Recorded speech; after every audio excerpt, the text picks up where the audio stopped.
Hey everyone, and welcome to The Explainer. I am so thrilled to have you here today. Now, if you have ever felt just utterly exhausted by the constant pressure to hustle, to be the smartest person in the room, or to continuously climb that endless ladder of success, well, you are going to absolutely love what we're unpacking today. We're diving into a really fascinating philosophical text by a thinker named Xu Feng, and it goes right after our modern obsession with being smart, clever, and successful. In fact, it proposes that this relentless drive we all have, it isn't a ladder to the top at all. It's actually a meticulously designed trap. I mean, it's a pretty jarring thought, right? Is trying to be smart actually ruining your life? We are literally taught from day one that intelligence, ambition, and having a solid strategic plan are the absolute keys to a good life. But this text argues something completely different.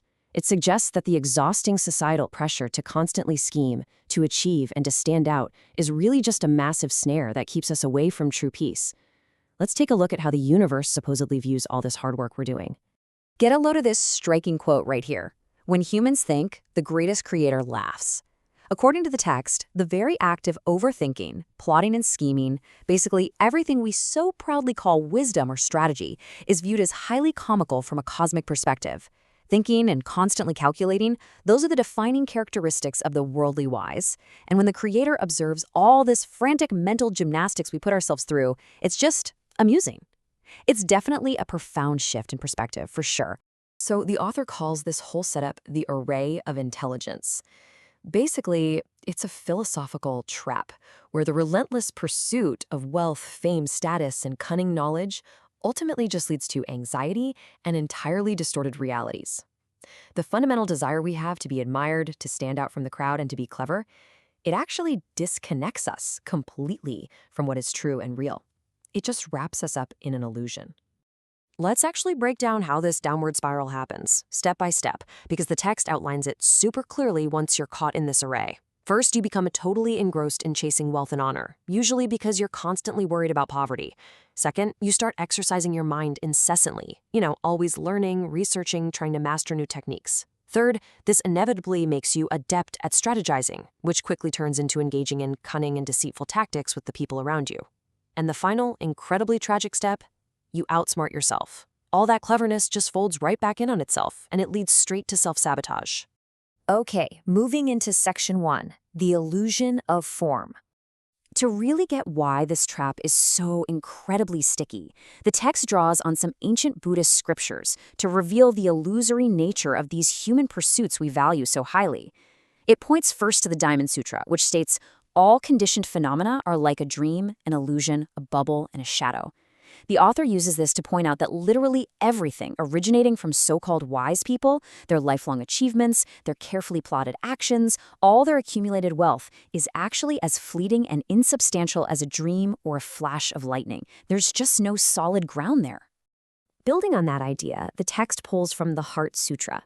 It recounts how a revered spiritual figure crossed beyond all suffering by realizing that form itself is emptiness, emptiness itself is form.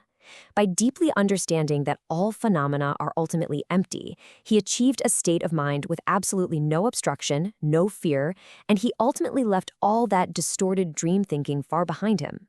The key here? He didn't use cleverness to get there. He preserved emptiness and purity.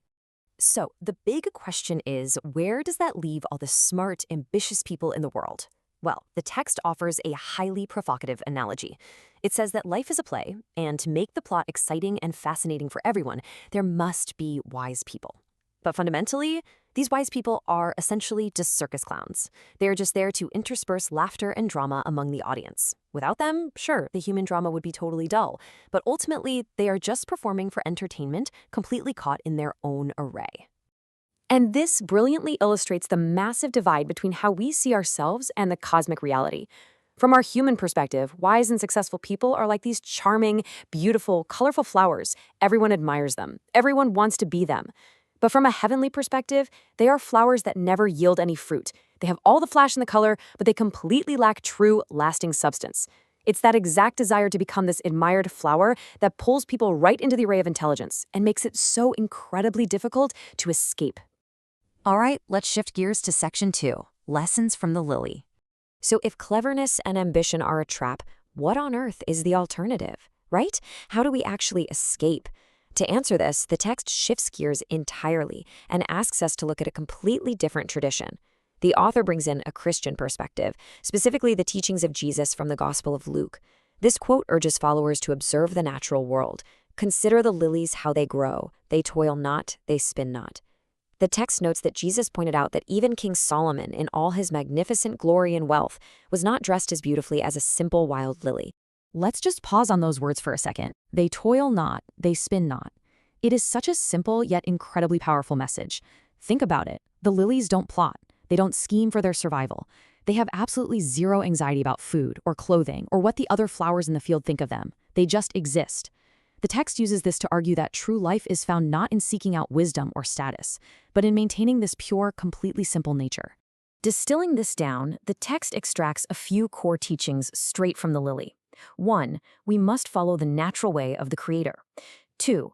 We need to abandon our constant worries about things like aging, sickness, food, and shelter. 3. We actually need to actively discard the pursuit of worldly wisdom. By letting go of our survival anxieties and the exhausting need to constantly be smart, we maintain human simplicity. And according to the text, it is only in this simplicity that one can enjoy the true pleasures and the actual eternity of life. Everything else, it's just a game. Which brings us to Section 3, Returning to Simplicity. Now, what is truly fascinating as we look through this source material is how this exact concept, this profound need to return to a simpler state to find truth, is a recurring theme across entirely different, unconnected philosophical traditions. Just consider this guidance from Celestial Laozi in the Taoist tradition. He echoes the exact same sentiment we just saw with the lilies. To escape the array of intelligence, Laozi instructs, abandon sagacity, discard wisdom. He tells us to return to the origin, restore simplicity, and return to the infant. It's a call to just throw away the heavy burden of cleverness and return to the unburdened, natural innocence of a child. We can perfectly contrast these two distinct worldviews we've been uncovering. On one side, you have human wisdom, valuing cleverness, the pursuit of wealth, and strategic plotting. On the flip side, you have heavenly wisdom, which humans actually view as foolishness. But this heavenly wisdom is all about preserving emptiness, acting according to nature, handling relationships as they naturally come and go without any resistance, and simply not stirring up trouble. Basically, what the earth calls success, the heavens call foolishness. And that brings us to the crucial point of this entire explainer, beautifully summarized by the Tao Te Ching. Great wisdom appears like foolishness. True wisdom doesn't look like a master plan. It doesn't look like a bulging bank account or some cunning's 10-step strategy. It looks like natural simplicity. It looks like a person acting according to their nature, entirely free from inverted dreams, and totally free from the trap of the array of intelligence. So, as we wrap up our journey through this fascinating text, I really want to leave you with this final, provocative thought to chew on. Are you playing the part of the clever clown, exhausting yourself, trying to make the drama of life exciting while being completely trapped in the array of intelligence? Or are you living the simple, unbothered truth of the lily? It's a really profound question about exactly how we choose to spend our precious energy in this life. Thank you so much for joining me today on The Explainer. I hope this sparked some deep curiosity for you. Keep learning, keep questioning, and I will see you next time.